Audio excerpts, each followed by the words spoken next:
Welcome to another Liquid Bullet production. With us today is Mr. Alan Jackman. Thanks for coming, Alan. Thank you, Lee. So today we're going to talk about Robert Napper. Before we go into that, can we just get a little bit of your background, please, Alan?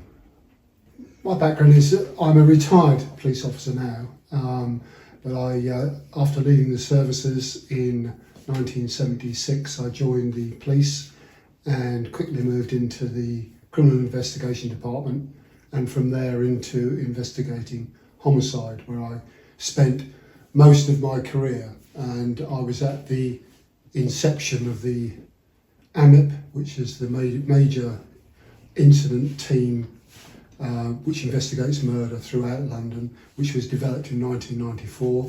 I was on one of the first teams for that, and investigated many murders, mostly in South London, but in other areas as well, until I left the police in 2002 and joined the Murder Review Group. As a civilian, I was employed by the Home Office to investigate cold case murders, which I did that for another 13 years, investigated probably hundreds of murders in that time, and eventually retired in 2016. Yeah. So some of the cases you worked on are quite high profile, aren't they? Quite well known.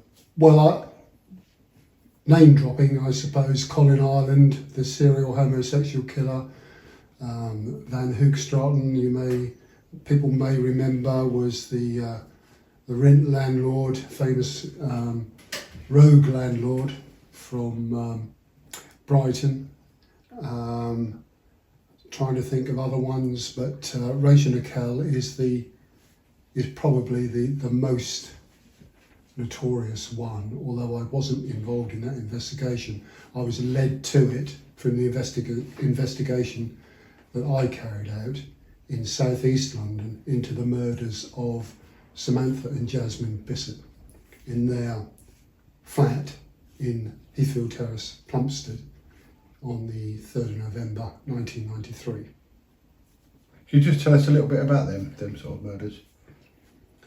The type of murders, well, the type of murders that I would be asked to investigate would be the whole range, from gangland killings through to domestic killings. There was we have tried it now, which is black on black killings, but there were really no terrorist branch, of course, is another branch of murder, but mostly the murders that we investigate cover the whole gamut of what you could possibly envisage as the taking of someone's life. So how was the scene in relation? It wasn't just another job. The Bisset case, from the off, I was called there on the next day, the 4th of November. It was dark and it was a very overcast, dismal day. The flat overlooked Wimbledon Common, which is an open, windswept area anyway. But going into the flat, it had been reported to me. I was sent down there being told that it was a domestic murder. Straight away, walking into the front door, it took very little, a brief moment to understand, to realise that this was something really far out of the ordinary, and it wasn't a domestic murder. We were informed straight away that the boyfriend of the victim, Samantha Bisset, had been arrested and was in the police station at Plumstead. He was arrested at the scene. He had turned up, and it was him who had called the police initially. He'd been he'd been working a night shift and had come home to find the mortise lock on the front door, which would never happened. Samantha was quite laid back about security, so he shouted through the letterbox and he eventually found a key for the mortise lock and was able to get in, and found Samantha in the living room,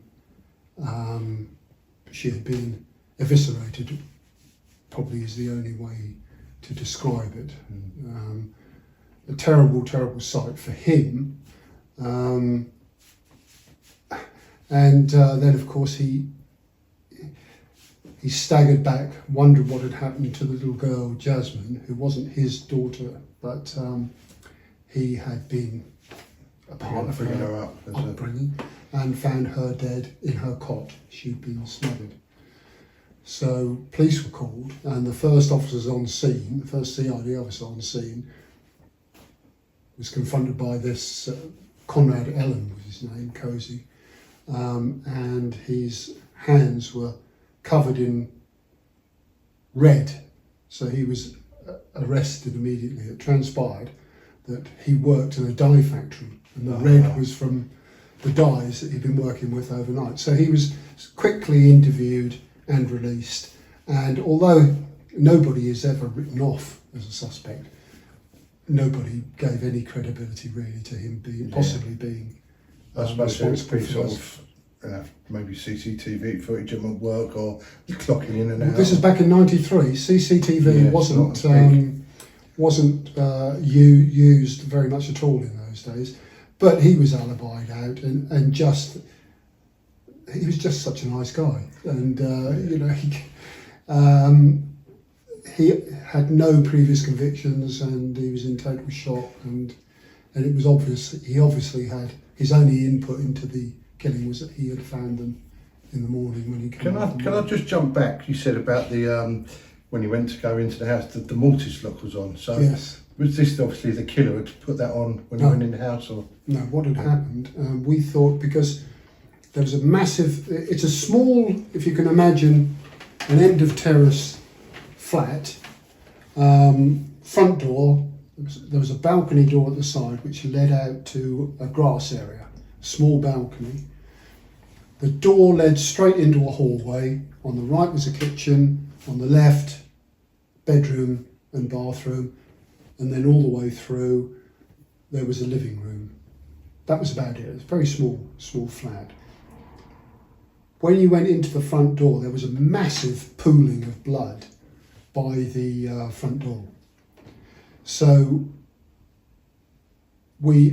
everybody assumed that Samantha had disturbed someone or let someone in the front door, and then been killed there and dragged into the living room where these atrocities were performed on her body.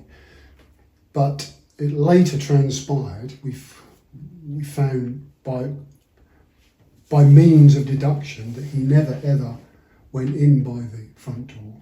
He probably turned the mortise lock on from the inside after he'd killed her, but he actually got in through the balcony window, French window, which was insecure and quite easy to climb in. I'll come on to how we found evidence of him doing that a bit later. But the first thing that tipped us off was that witnesses had said that the blind was always in the up position. No one had ever seen it down, and her boyfriend said that was broken and it was in the up position. When we examined it, the string holding it up had been cut with a knife and it was down. oh, right. So he'd obviously dropped that to carry on with whatever he was doing in the living room. And he had, as I say, moving on, jumping a bit, he'd got in through that balcony, found it insecure, disturbed her in the hallway, killed her by stabbing her several times, dragged her into the living room. The order of events as to when he killed the little girl, we'll never know. But at some stage he went into her room and not only smothered her, but sexually assaulted her as well. Really? And she was a 4-year-old girl. So it was quite a scene. And not, as I'd been informed originally, a domestic. So we were confronted with this scene, no suspects. Obviously we started off doing all the background into her, and that wasn't made easy because she had had a background of moving in hippie circles in those days, and so she travelled all around the south coast of England and Wales. She had relatives in Scotland, so she'd moved around a lot, and whilst she was doing this, she had become a drug addict. Right. There's quite dependent on drugs, hard drugs. Then she fell pregnant with Jazmine, and I mean, she was just such a wonderful mother, because she decided she had a life choice there. So she gave up all of this hippie stuff that she'd been involved in. She came off drugs, she got herself this little flat and got Jazmine into nursery school and devoted her entire life to Jazmine. And that was where she was living at the time. Her only relatives, she had her father had died when she was about 14. She had a mother who had married again and was living in Scotland. They were quite close, but obviously living in Scotland, they didn't see each other that often. But they did. She stayed up there, and they'd been to visit her in Plumstead. Her stepfather was quite comfortably off. He was a builder up in near Aberdeen, and supported her up to a point, but she was so proud it was difficult to give her any money. But so she had this little insular life. On her last day, she'd picked up Jazmine from nursery school, got the taxi home, which she always did. She would walk there and then get the taxi home with Jazmine to save a couple of pounds. The taxi driver dropped her off at about 3 o'clock, I think, and she settled down for the evening. And the taxi driver, as far as we know, was the last person to see her alive.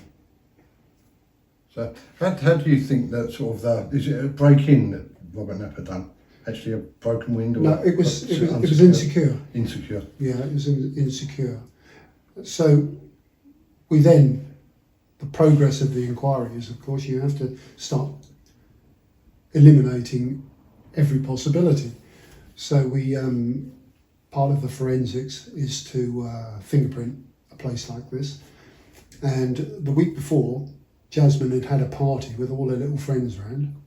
So hundreds of all over the place. child's fingerprints everywhere. But in that flat, we managed, which I've never known in any other investigation that I've done, we eliminated every fingerprint. Blimey. All the kids, everybody. And we thought, well, he must have worn gloves. So there was no sort of evidence found? No forensics. There was no evidence of any semen on the body. We don't know if he sexually assaulted her. There was the one thing that we did have in the way of evidence, in bits and pieces around the flat, odd bits of an Adidas size 9 training shoe in blood. So we took all the lifts that we possibly could of this parts of training shoe, and then we put a composite together. So we knew that the killer was wearing a size 9 Adidas training shoe at the time of the killing. I mean, 2 months after the murder, I went back to the flat and we redid it again forensically from top to bottom to see if we could find any sort of clues, because we were struggling by that time. And in the Daily Mirror, which was still, because the flat had been left, just locked up and left, boarded up and left, in a Daily Mirror I opened it up and it was dated the day of the murder, 3rd of November, and in the centre pages there was a footprint of an Adidas training shoe that fitted in with the others, so it gave us almost a complete shoe print. Right. So that was from a previous murder, this one? That was... No, this is from the same scene. The Adidas in the paper was from the same scene? In the same scene, but it had been missed on the first. Sorry. If you can, in a murder scene, sometimes it'll be a footpath or where public have access, and or where in a venue, in a restaurant, and people need to reopen it. If you've got a scene where you can shut it down, do what you've got to do, let things settle down, and then disturb it. Nothing disturb, and then go back with a fresh pair of eyes, it's amazing what you can find. Yeah. And that's what we did, and we turned up this adidas footprint, which added to the one that we already had. So we did a lot of work on that, found out where it was made in Korea and how many were ever issued, and circulated it to all police stations. If they get any burglars in, look at the foot, look at the shoes to see if they match with this shoe print. Got nowhere. So we were going down the line then, and we started to look at her background, any friends she had, and this involved hundreds and hundreds of actions. But eventually, of course, we weren't having a result. So the powers that be started to cut down on the investigation, and we were down to just 5 of us in the end on this team, which wasn't a very big team in the beginning.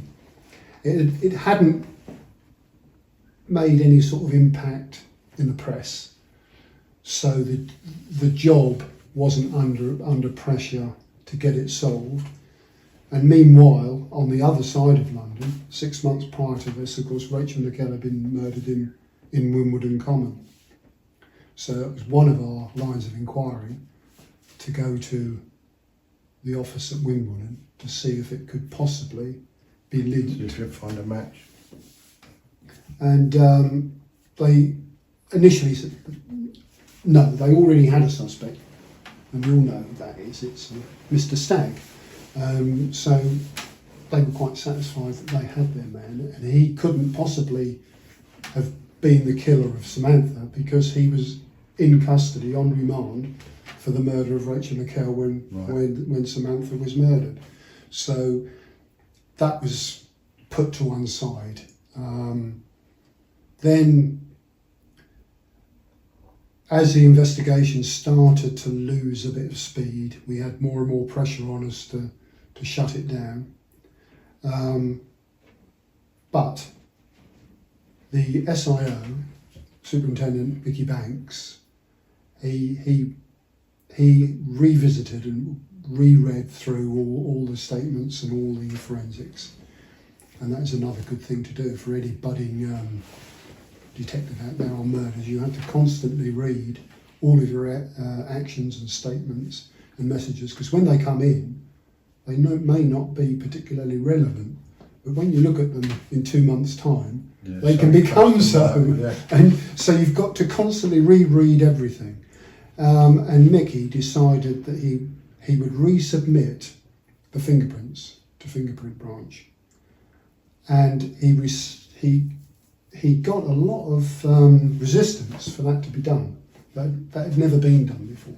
Every fingerprint had been eliminated, but he insisted that he wanted it all run through again. And they did. And lo and behold, very sheepishly, about a week later, they come back to us in our incident room and produce these fingerprints, which come down to Robert Napper. One set at the balcony, one set on the door jamb to the child's bedroom, and another set on the cot. And they had originally been put down to Samantha Bisset, and they were so similar they could easily make a mistake. And a mistake was made. The biggest mistake made was that in those days you had a fingerprint sample as they came through. An expert would look at them, and then they would go to another expert who would double check. They hadn't double checked. The first guy had made that slight error, took them to be the victims, so they were never double checked.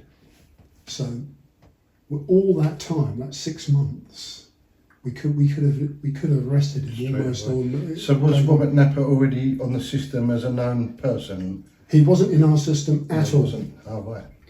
He didn't have any sexual offences to his name. He had a couple for firearms, a couple for shoplifting, but no sexual offences at all. And he wasn't in Homes, which is the Home Office computer system, which we didn't actually use on this job, amazingly, but he wasn't in our, he'd never come to notice. No one had ever propped him up as a possible suspect or anything. So there we had it. Fingerprints came up. Robert Napper had done this. So then, looking back at the same time, prior to our murder, there was a series of rapes called the Green Chain Rapes, which was happened in quick succession on the Green Chain Walk in South East London, which anybody who lives in South East London will know it well. It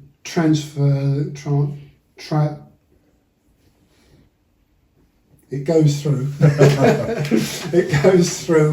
parklands and woods, all the way from Lewisham all the way down to Thamesmead. It's a very long, beautiful country walk, basically.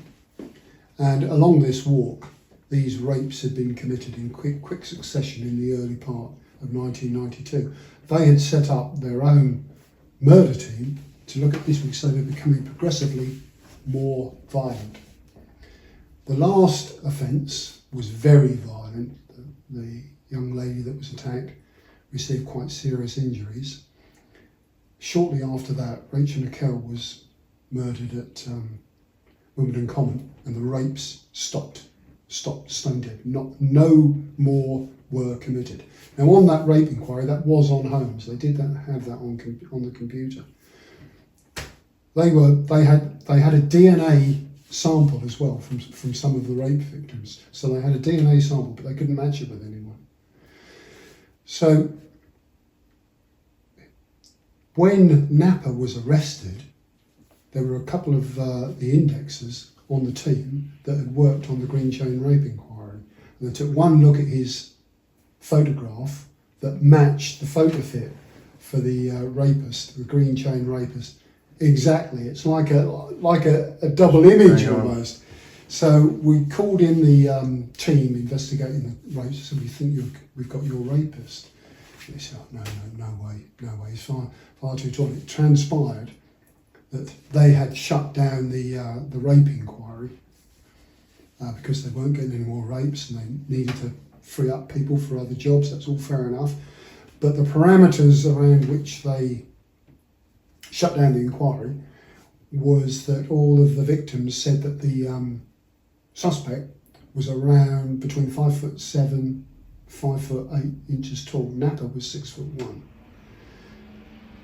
Right at the end of that inquiry, at around the time that Rachel Nickell was murdered, two separate people put up Napper as a possible suspect for as a Green Chain rapist. Detectives went round to his house, got him to come in to give a DNA sample. He didn't turn up. They went back and he moved, and they never followed it up because the inquiry was closed down. They took a look at his profile and he was 6'1", and they said he comes outside the parameters. It's only like, it's not hardly anything. I know. Especially if you're only guessing that size. It's not This is a sore point which it's something that happened. It shouldn't have happened, but it did. And you look back and you think, well, that's crazy. But the guy had so much. He seemed to be riding his luck to an incredible degree. There was a thing with the fingerprints, and the thing with the DNA. I mean, he was about to be lifted so many times, but for one reason or another, it didn't happen. And the things with the fingerprints that were so close to being a match for Samantha Bisset. Not only that, they had the same date of birth, 25th of February 1967, and they'd never ever met. They had no contact with each other whatsoever.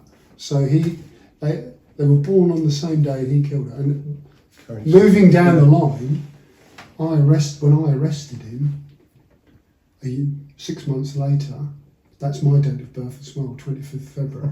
Blimey. Not the same year, but it is coincidence, a bit. Yeah. It's a bit a coincidence too far, but that is actually true.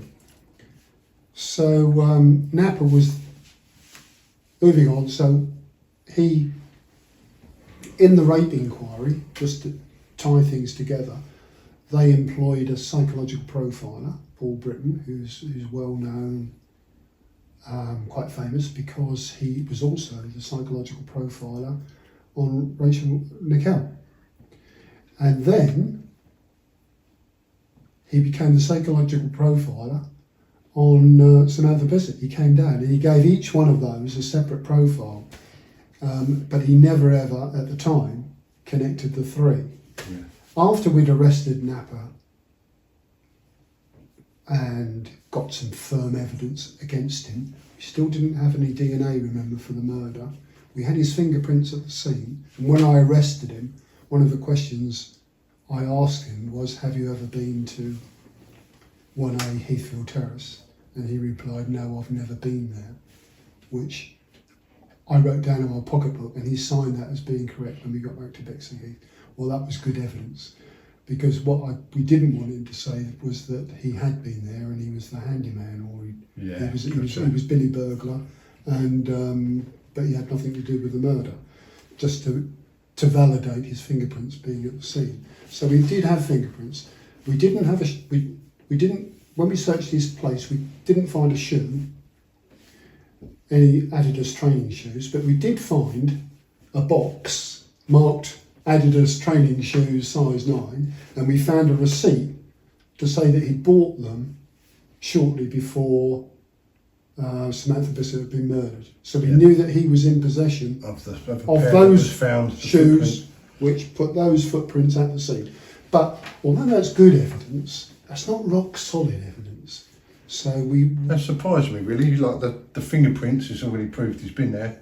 You got the trainer. Yeah. Well, you see, you're falling into that trap, which a lot of people do. They think, well, we've got that evidence.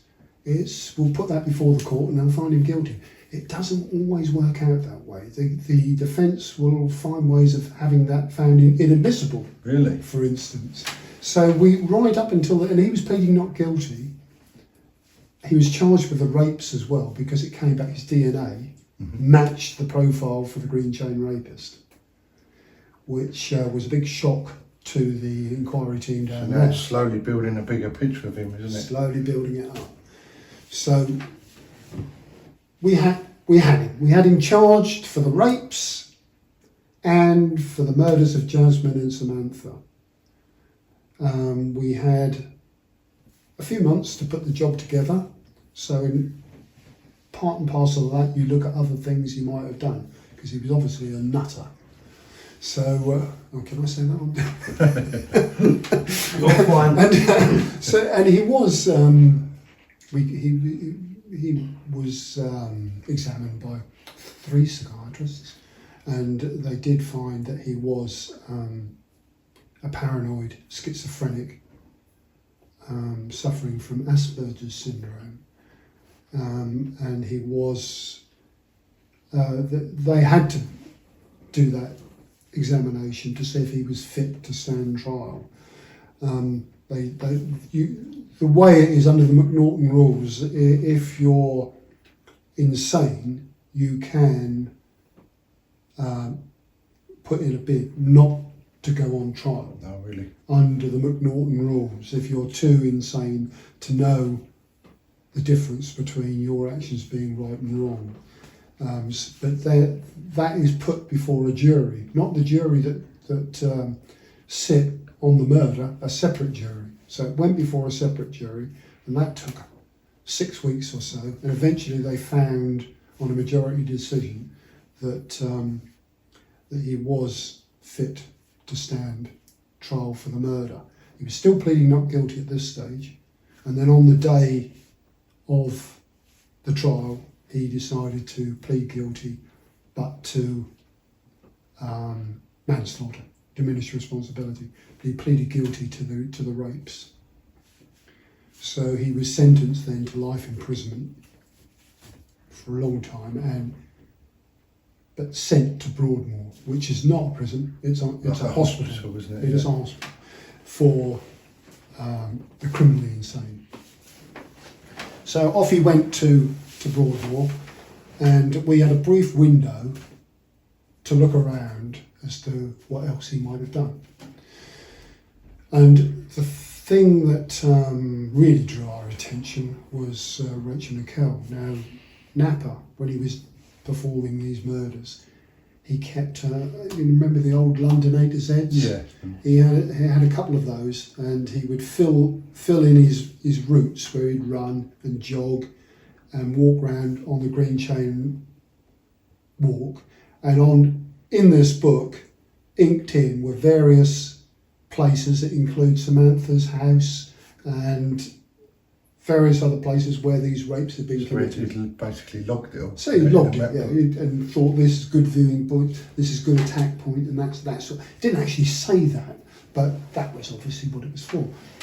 And they were nearly all in the area of Eltham, Lewisham, down to Woolwich, that sort of southeast London area.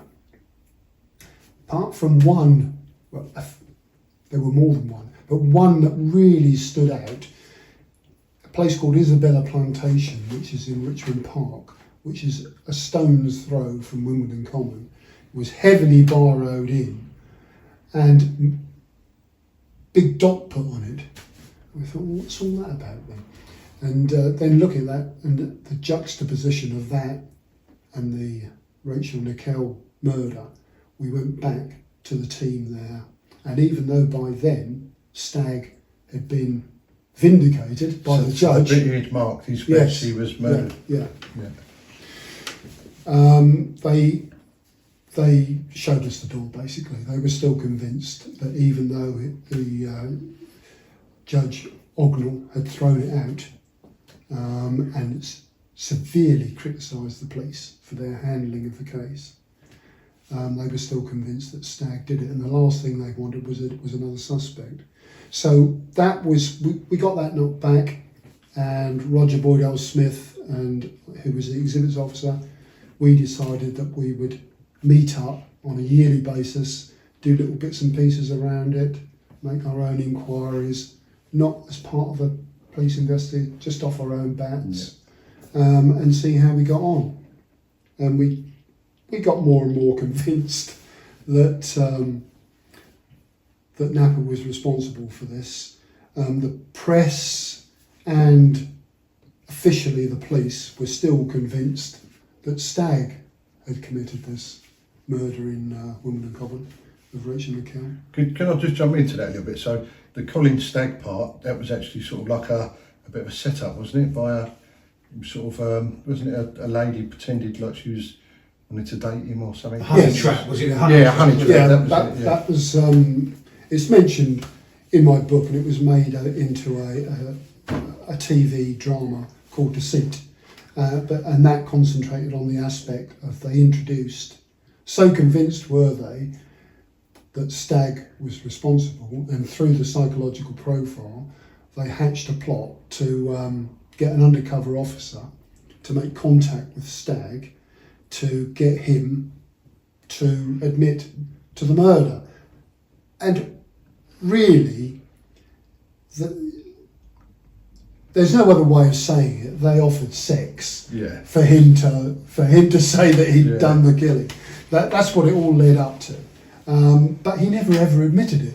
And he said, I'd like to admit to it, but I can't because I didn't do it. Oh, and he was actually going for it on that. But they continued. The irony of it was, when they set up the plan, they gave themselves 28 days from the time they introduced the honey trap to the time that he confessed. They limited it to 28 days, and the profiler said that if he hasn't admitted it by then, he never will.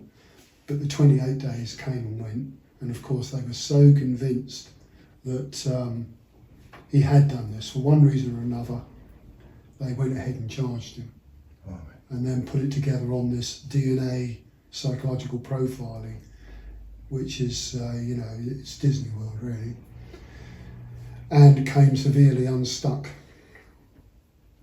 until roll on now, 2002, I came out of the job out of homicide and joined the murder review group. So I thought, oh, happy days. I wonder if Rachel Nickell murder has been reviewed. And it was being reviewed by a team in the office that I was working with. I didn't get to go on the team, but I wandered into the senior investigating officer and I said, have you thought of Robert Napper? And they didn't have him on the list. And I said, well, give me 10 minutes and I'll write out a quick report why I think he did it. And I brought it back and the SIO said, all right, put it on the pile.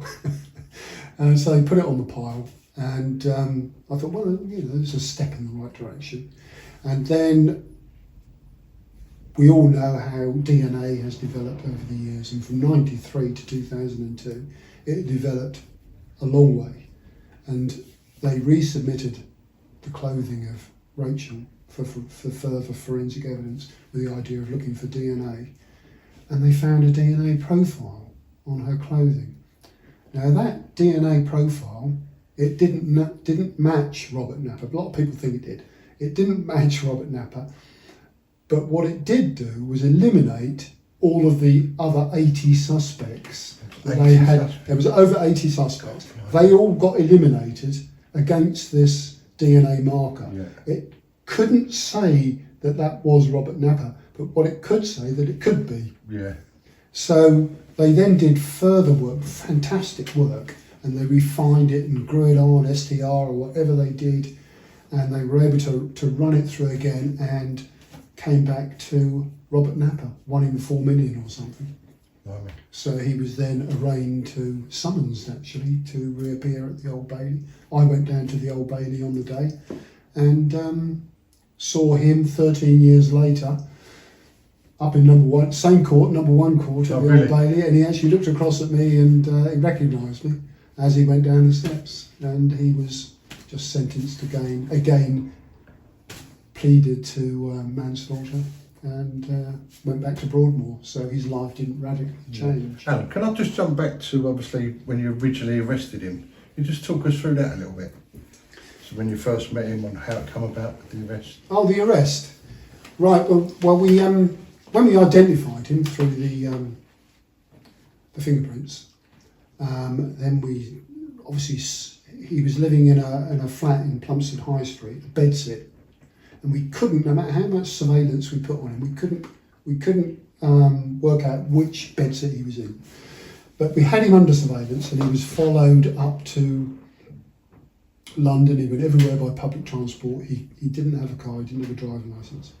And he would go up to London and look at knife shops and dirty magazines, that sort of stuff. And then come back, and he wouldn't take direct routes home. He would always go off to a different station and then walk an extra 2 miles, that sort of thing. So they followed him up, and he was obviously behaving a bit oddly. So it was coming up to a bank holiday weekend. It was 6 months after the Samantha Bisset murder, and we start to panic that he was bubbling up to commit another one, or do something. So the decision was made to arrest him, and I had to put together the arrest team. There were 6 of us, I believe, that I put up. Bog standard way of doing these things. I've done hundreds and hundreds of them.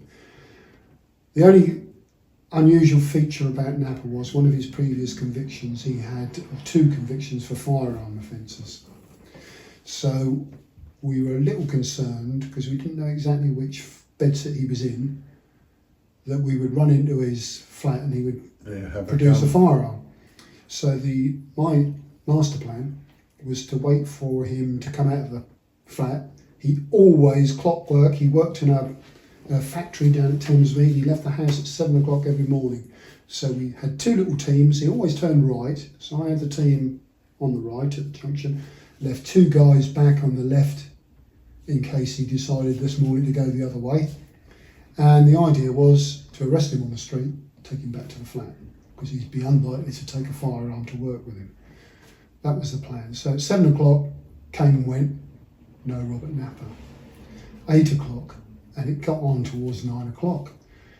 And thinking, what's gone on? It transpired, cut a long story short, he got the sack the day before. So that's why he hadn't got up to go to work in the morning. He did have some good luck, didn't he? On his side. Right to the very end.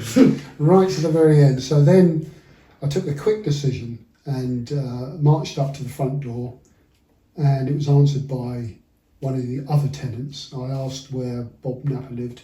He pointed to a door. Should we say he leant on the door, and it opened, and there he was, half in, half out of bed, dressed in his underwear, and he was arrested. And but I didn't put the questions to him, because you can't question someone on arrest, but you can make a note of anything that they say. And he made this comment. I told him he was under arrest for murder, the 2 murders at Heathfield Terrace, and that's when he said, "Don't know what you're talking about, I've never been there." I just denied it, point blank. Denied it. So in the flat, it was just a one-room flat, bed on the floor, no bed, back was on the floor, very tidy. There was lots of literature in there about death and how to kill people. Oh really? What, like he's written, or like Books, books? yeah, anything, and he kept lots of odd notebooks where he'd make notes of odd words, all to do with death.